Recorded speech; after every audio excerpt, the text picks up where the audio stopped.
நாங்கள் இப்பவும் ஃப்ரெண்ட்ஸ் தான். ம். ஆமாம். அதாவது நானும் ஆர்த்தியும் சின்ன வயசுலேருந்தே ஃப்ரெண்ட்ஸு. எஸ். அதுவும் சந்தர்ப்ப சூழ்நிலையினால கல்யாணம் பண்ணி வச்சுட்டாங்க. ம். எங்கள் அம்மா தவறிட்டாங்க. ம். அந்த நேரத்தில் எங்கள் அப்பா வந்து அவங்க அம்மா கிட்ட என் பையனுக்கு உங்கள் பொண்ணை கொடுத்துருங்க. என் பையனை பற்றி உங்களுக்கும் தெரியும், உங்கள் பொண்ணை பற்றி தெரியும். எங்களுக்கும் தெரியும். ம். அப்புறம் எதுக்கு? அப்போ நான் வெளியூரில் இருந்தேன். ஆர்த்திக்கு எனக்கு ஃபோன் பண்ணி, "ஏய் தெரியுமாடா உனக்கு நம்ம 2 பேருக்கும் கல்யாணம்." என்னது கல்யாணம்? கல்யாணமா? டமால் டமால் டமால். அ, அ, அ. ஏன்னா நான் என்னென்ன தப்பு பண்ணேன், ஏது ஏது எல்லாமே தெரியும். எல்லா ராகியும் தெரியும். அதாவது நான் லவ் எல்லாம் பண்ணியிருக்கேன். லெட்டர்லாம் ஆர்த்தி எழுதி கொடுத்துருக்கு.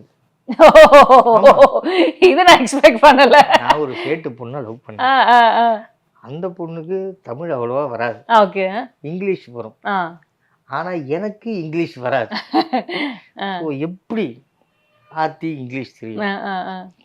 எழுதி கொடுப்பா அப்படின்ட்டு. ஓகே, எழுதி கொடுக்கும். அது அங்கே கொடுப்பேன்.